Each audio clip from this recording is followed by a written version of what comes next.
Greetings, listeners. We're back, once again, to talk to you about the Cthulhu mythos, its books, its monsters, its unfortunate human casualties, its timeline in general, and even its tangential bits, like the Dreamlands, or things of a weird nature, or things that are Lovecraftian leaning, weird fiction, science fiction, horror, learn of terrible meetings in lonely places, of cyclopean ruins and vast staircases that lead down to abysses of nighted secrets, of complex angles that lead through invisible walls to other regions of space and time, and of hideous explorations in remote and forbidden places, on other worlds, and in different time-space continua. From the creation of our galaxy to the death of the sun, this is an exploration of the Cthulhu mythos from the perspective of humans' concept of history. We are the People's Guide to the Cthulhu mythos. You can find us at pgttcm.com, pgttcm.podbean.com, and you can find us on Facebook, Twitter, Instagram. The People's Guide to the Cthulhu mythos starts now. The People's Guide to the Cthulhu Mythos. Season 8.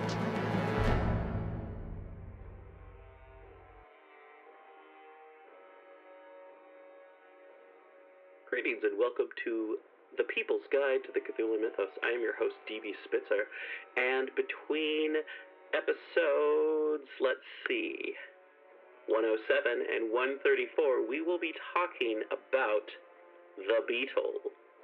The Beetle, a Mystery, is a 1897 horror novel by British writer Richard Marsh. To tell you about it is to spoil it. So check it out, and that'll be going on from now until sometime in December. This episode is brought to you by FoundOutOnClothing.com and BunnySlippers.com. Subscribe to PGTTCM with DB Spitzer and Seraphy. Wherever you subscribe to podcasts, we prefer Podbean and Apple Podcasts. Check out the new website over at pgttcm.com and check out the merch table over at pgttcm.threadless.com. Follow us on Twitter, Facebook, and Instagram at PGTTCM, or check us out on YouTube at People's Guide to the Cthulhu Mythos. Edited by Daniel Spitzer. Music by Kevin MacLeod featuring The Hive, Ghost Story, Ghost Processional, Oppressive Gloom, and our theme song, The Chamber. Chapter 14, The Duchess's Ball. That night was the Duchess of Datchet's ball. The first person I saw as I entered the dancing room was Dora Grayling. I went straight up to her. Miss Grayling, I behaved very badly to you last night. I have come to make to you my apologies, to sue for your forgiveness. My forgiveness? Her head went back. She has a pretty bird-like trick of cocking it a little on one side. You were not well. Are you better? Quite. You forgive me? Then grant me plenary absolution by giving me a dance for the one I lost last night. She rose. A man came up, a stranger to me. She's one of the best hunted women in England. There's 1 million with her. This is my dance, Miss Grayling. She looked at him. You must excuse me. I am afraid I have made a mistake. I had forgotten that I was already engaged. I had not thought her capable of it. She took my arm, and away we went, and left him staring. It's he who's the sufferer now, I whispered as we went around. She can waltz. You think so? It was I last night. I did not mean, if I could help it, to suffer again. To me, a dance with you means something. She went all red, adding as an afterthought, nowadays, so few men really dance. I expect it's because you dance so well. Thank you. We danced the waltz right through. Then we went to an impromptu shelter which had been rigged up on the balcony, and we talked. There's something sympathetic about Miss Grayling which leads one to talk about oneself. Before I was half aware of it, I was telling her of all my plans and projects, actually telling her of my latest notion which, ultimately, was to result in the destruction of whole armies by a flash of lightning. She took an amount of interest in it which was surprising. What really stands in the way of things of this sort is not theory, but practice. One can prove one's facts on paper, or on a small scale in a room. What is wanted is proof on a large scale, by actual experiment. If, for instance, I could take my plant to one of the forests of South America, where there is plenty of animal life but no human, I could demonstrate the soundness of my position then and there. Why don't you? Think of the money it would cost. I thought I was a friend of yours. I had hoped you were. Then why don't you let me help you? Help me? How? By letting you have the money for your South American experiment. It would be an investment on which I should expect to receive good interest. I fidgeted. It is very good of you, Miss Grayling, to talk like that. She became quite frigid. Please don't be absurd. I perceive quite clearly that you are snubbing me, and that you are trying to do it as delicately as you know how. Miss Grayling! I understand that it was an impertinence on my part to volunteer assistance which was unasked. You have made that sufficiently plain. I assure you, pray don't. Of course, if it had been Miss Linden, it would have been different. She would at least have received a civil answer, but we are not all Miss Linden. I was aghast. The outburst was so uncalled for. I had not the faintest notion what I had said or done to cause it. She was in such a surprising passion, and it suited her. I thought I had never seen her look prettier. I could do nothing else but stare. So she went on, with just as little reason. Here is someone coming to claim this dance. I can't throw all my partners over. Have I offended you so irredeemably that it will be impossible for you to dance with me again? Miss Grayling, I shall be only too delighted. She handed me her card. Which may I have? For your own sake, you had better place it as far off as you possibly can. They all seem taken. That doesn't matter. Strike off any name you please, anywhere, and put your own name instead. It was giving me an almost embarrassingly free hand. I booked myself for the next waltz but two. Who it was who would have to give way to me, I did not trouble to inquire. Mr. Atherton, is that you? It was. It was also she. It was Marjorie. And so soon as I saw her, I knew that there was only one woman in the world for me. The mere sight of her sent the blood tingling through my veins. Turning to her attendant cavalier, she dismissed him with a bow. Is there an empty chair? She seated herself in the one Miss Grayling had just vacated. I sat down beside her. She glanced at me, laughter in her eyes. I was all in a stupid tremblement. You remember that last night I told you that I might require your friendly services in diplomatic intervention? I nodded. I felt that the allusion was unfair. Well, the occasion's come, or at least it's very near. She was still, and I said nothing to help her. You know how unreasonable Papa can be. I did. Never a more pig-headed man in England than Geoffrey Linden, or in a sense a duller. But just then I was not prepared to admit it to his child. You know what an absurd objection he has to Paul. There was an appreciable hesitation before she uttered the fellow's Christian name. When it came, it was such an accent of tenderness which stung me like a gadfly. To speak to me, of all men, of the fellow in such a tone was like a woman. Has Mr. Linden no notion of how things stand between you? Except what he suspects. That is just where you are to come in. Papa thinks so much of you. I want you to sound Paul's praises in his ear, to prepare him for what must come. Was ever rejected lover burdened with such a task? Its enormity kept me still. Sidney, you have always been my friend, my truest, dearest friend. When I was a little girl, you used to come between Papa and me to shield me from his wrath. Now that I am a big girl, I want you to be on my side once more and to shield me still. Her voice softened. She laid her hand upon my arm. How under her touch I burned. But I don't understand what cause there has been for secrecy. Why should there have been any secrecy from the first? It was Paul's wish that Papa should not be told. Is Mr. Lessingham ashamed of you? Sidney! Or does he fear your father? You are unkind. You know perfectly well that Papa has been prejudiced against him all along. You know that his political position is just now one of the greatest difficulty, that every nerve and muscle is kept on the continual strain, that it is in the highest degree essential that further complications of every and any sort should be avoided. He is quite aware that his suit will not be approved of by Papa, and he simply wishes that nothing shall be said about it till the end of the session. That is all. I see. Mr. Lessingham is cautious even in love-making, politician first and lover afterwards. Well, why not? Would you have him injure the cause he has at heart for want of a little patience? It depends what cause it is he has at heart. What is the matter with you? Why do you speak to me like that? It is not like you at all. She looked at me shrewdly with flashing eyes. It is possible that you are jealous? That you were in earnest in what you said last night? I thought that was the sort of thing you said to every girl. I would have given a great deal to take her in my arms and press her to my bosom then and there, to think that she should taunt me with having said to her the sort of thing I said to every girl. What do you know of Mr. Lessingham? What all the world knows, that history will be made by him. There are kinds of history in the making of which one would not desire to be associated. What do you know of his private life? It was to that I was referring. Really, you go too far.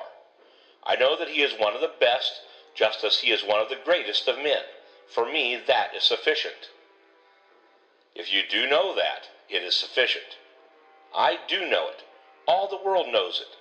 Everyone with whom he comes in contact is aware, must be aware, that he is incapable of a dishonorable thought or action. Take my advice. Don't appreciate any man too highly. In the book of every man's life, there is a page which he would wish to keep turned down. There is no such page in Paul's. There may be in yours. I think that probable. Thank you. I feared it more than probable. I fear that, in my case, the page may extend to several. There is nothing apostolic about me, not even the name. Sidney, you are unendurable. It is the more strange to hear you talk like this, since Paul regards you as his friend. He flatters me. Are you not his friend? Is it not sufficient to be yours? No. Who is against Paul is against me. That is hard. How is it hard? Who is against the husband can hardly be for the wife, when the husband and the wife are one. But as yet you are not one. Is my cause so hopeless? What do you call your cause? Are you thinking of that nonsense you were talking about last night? She laughed. You call it nonsense. You ask for sympathy and give so much. I will give you all the sympathy you stand in need of, I promise it. My poor dear Sidney, don't be so absurd. Do you think that I don't know you? You are the best of friends and the worst of lovers, as the one so true, so fickle as the other. To my certain knowledge, with how many girls you have been in love and out again. It is true that, to the best of my knowledge and belief, you have never been in love with me before, but that's the merest accident. Believe me, my dear, dear Sidney, you'll be in love with someone else tomorrow, if you're not halfway there tonight. I confess quite frankly that in that direction all the experience I have had of you has in no wise strengthened my prophetic instinct. Cheer up. One never knows. Who is that that's coming? It was Dora Grayling who was coming. I went off with her without a word. We were halfway through the dance before she spoke to me. I am sorry that I was cross to you just now, and disagreeable. Somehow, I always seem destined to show you my most unpleasant side. The blame was mine. What sort of side do I show you? You are far kinder to me than I deserve, now and always. That is what you say. Pardon me, it's true. Else how comes it that, at this time of day, I'm without a friend in all the world? You? Without a friend? I never knew a man who had so many. I never knew a person of whom so many men and women join in speaking well. Miss Grayling. As for never having done anything worth doing, Think of what you have done. Think of your discoveries. Think of your inventions. But never mind. The world knows you have done great things, and it confidently looks to you to do still greater. You talk of being friendless, and yet when I ask as a favor, as a great favor, to be allowed to do something to show my friendship, you snub me. I snub you? You know you snubbed me. Do you really mean that you take an interest in my work? You know I mean it. She turned to me, her face all glowing, and I did know it. Will you come to my laboratory tomorrow morning? Will I? Won't I? With your aunt? Yes, with my aunt. I'll show you round and tell you all there is to be told, and then if you still think there's anything in it, I'll accept your offer about that South American experiment. That is, if it still holds good. Of course it still holds good. And we'll be partners? Partners? Yes, we will be partners. It will cost a terrific sum. There are some things which can never cost too much. That's not my experience. I hope it will be mine. It's a bargain? On my side, I promise you that it's a bargain. When I got outside the room, I found that Percy Woodville was at my side. His round face was, in a manner of speaking, as long as my arm. He took his glass out of his eye and rubbed it with his handkerchief, and directly he put it back, he took it out and rubbed it again. I believe that I never saw him in such a state of fluster, and when one speaks of Woodville, that means something. Atherton, I am in a devil of a stew. He looked it. All of a heap. I've had such a blow which I shall never get over. Then get under. Woodville is one of those fellows who will insist on telling me their most private matters, even to what they owe their washerwoman for the ruination of their shirts. Why? Goodness alone can tell. Heaven knows I am not sympathetic. Don't be an idiot. You don't know what I'm suffering. I'm as nearly as possible stark mad. That's all right, old chap. I've seen you that way more than once before. Don't talk like that. You're not a perfect brute. I bet you a shilling that I am. Don't torture me. You're not, Atherton. He seized me by the lapels of my coat, seeming half beside himself.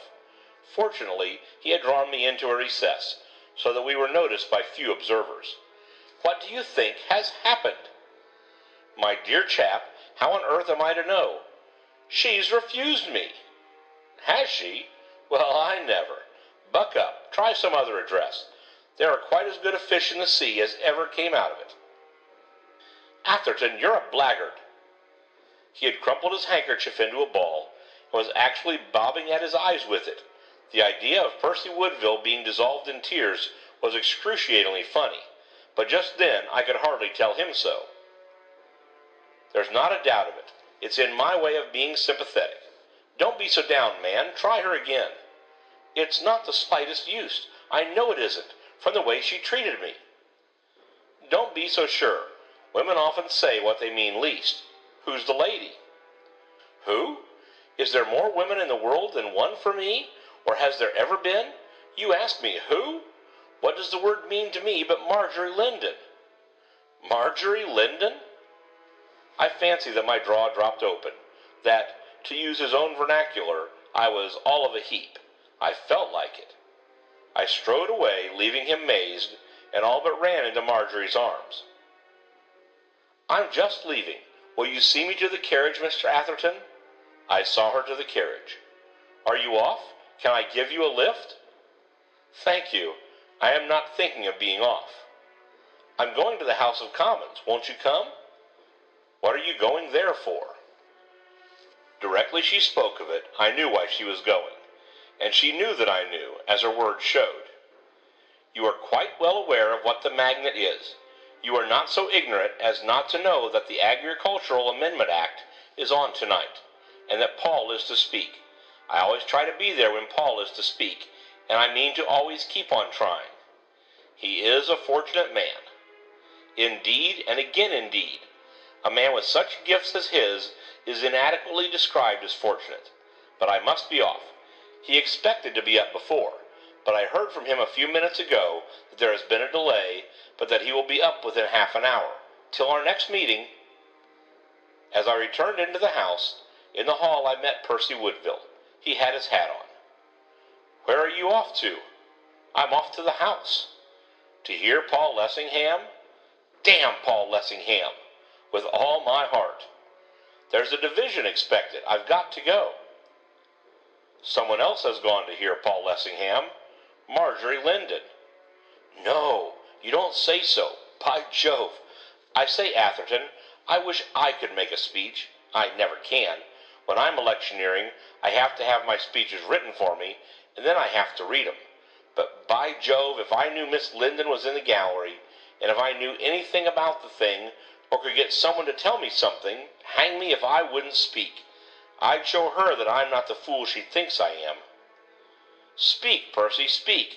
You'd knock 'em silly, sir. I'll tell you what I'll do. I'll come with you. I'll to the house as well. Paul Lessingham shall have an audience of 3. End of chapter 14. Recording by Alan Winterowd. boomcoach.blogspot.com.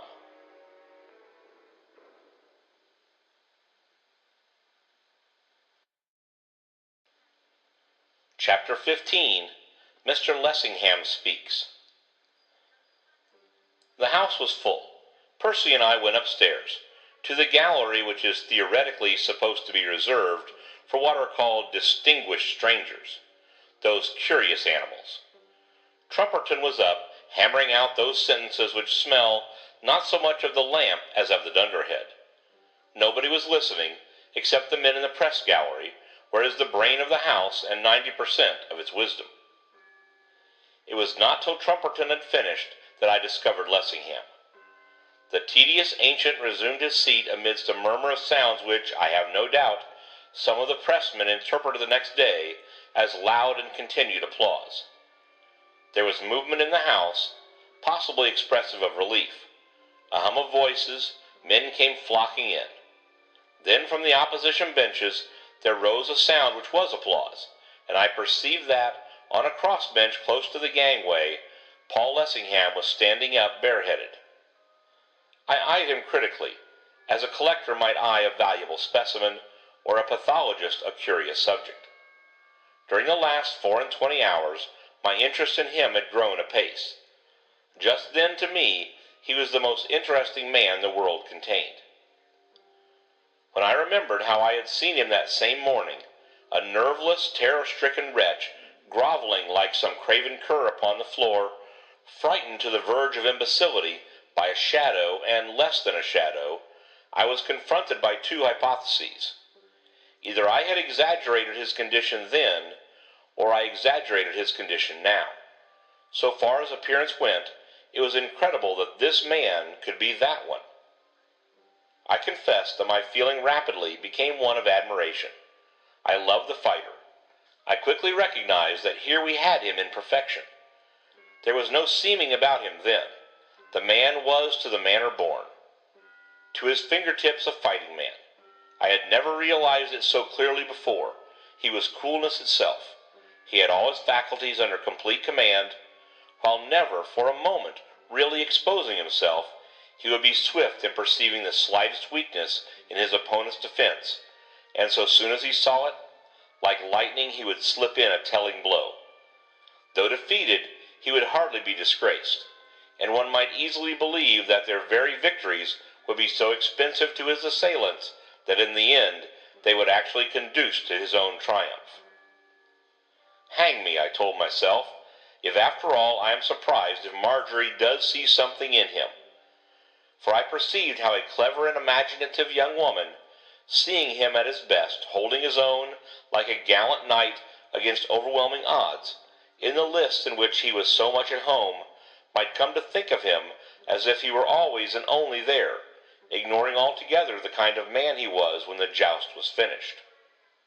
It did me good to hear him, I do know that, and I could easily imagine the effect he had on one particular auditor who was in the ladies' cage. It was very far from being an oration in the American sense.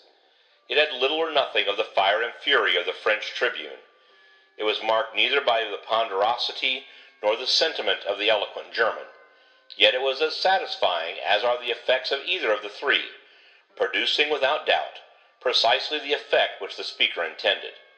His voice was clear and calm, not exactly musical, yet distinctly pleasant, and it was so managed that each word he uttered was as audible to every person present as if it had been addressed particularly to him. His sentences were short and crisp. The words which he used were not big ones, but they came from him with an agreeable ease, and he spoke just fast enough to keep one's interest alert without invoking a strain on the attention. He commenced by making, in the quietest and most courteous manner, sarcastic comments on the speeches and methods of Trumperton and his friends which tickled the house amazingly. But he did not make the mistake of pushing his personalities too far. To a speaker of a certain sort, nothing is easier than to sting to madness. If he likes, his every word is barbed. Wounds so given fester, they are not easily forgiven. It is essential to a politician that he should have his firmest friends among the fools, or his climbing days will soon be over. Soon his sarcasms were at an end. He began to exchange them for sweet-sounding phrases. He actually began to say pleasant things to his opponents, apparently to mean them, to put them in a good conceit with themselves. He pointed out how much truth there was in what they said, and then, as if by accident, with what ease and at how little cost amendments might be made. He found their arguments and took them for his own, and flattered them, whether they would or would not, by showing how firmly they were founded upon fact, and grafted other arguments upon them, which seemed their natural sequel, and transformed them, and drove them hither and thither, and brought them, their own arguments, to a round, irrefragable conclusion, which was diametrically the reverse of that to which they themselves had brought them. And he did it all with an aptness, a readiness, a grace which was incontestable. So that when he sat down, he had performed that most difficult of all feats. He had delivered what, in a House of Common Sense, was a practical, statesmanlike speech, and yet one which left his hearers in an excellent humor. It was a great success, an immense success, a parliamentary triumph of almost the highest order. Paul Lessingham had been coming on by leaps and bounds. When he resumed his seat, amidst applause which this time really was applause, there were probably few who doubted that he was destined to go farther still. How much farther it is true that time alone could tell, but so far as appearances went, all the prizes, which are as the crown and climax of a statesman's career, were well within his reach. For my part, I was delighted. I had enjoyed an intellectual exercise, a species of enjoyment not so common as it might be. The apostle had almost persuaded me that the political game was one worth playing, and that its triumphs were things to be desired. It is something, after all, to be able to appeal successfully to the passions and aspirations of your peers, to gain their plaudits, to prove your skill at the game you yourself have chosen, to be looked up to and admired, and when a woman's eyes look down on you, and her ears drink in your every word, and her heart beats time with yours, each man to his own temperament, but when that woman is the woman whom you love, to know that your triumph means her glory and her gladness, to me that would be the best part of it all. In that hour, the apostle's hour, I almost wished that I were a politician too. The division was over. The business of the night was practically done. I was back again in the lobby. The theme of conversation was the apostle's speech. On every side they talked of it. Suddenly Marjorie was at my side. Her face was glowing. I never saw her look more beautiful or happier. She seemed to be alone. "So you have come after all. Wasn't it splendid? Wasn't it magnificent? Isn't it grand to have such great gifts and use them to such good purpose? Speak, Sidney. Don't feign a coolness which is foreign to your nature." I saw that she was hungry for me to praise the man whom she delighted to honor, but somehow her enthusiasm cooled mine.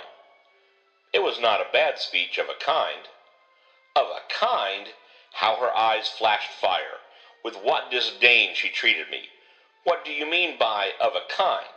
My dear Sidney, are you not aware that it is an attribute of small minds to attempt to belittle those which are greater? Even if you are conscious of inferiority, it is unwise to show it. Mr. Lessingham's was a great speech of any kind. Your incapacity to recognize the fact simply reveals your lack of the critical faculty.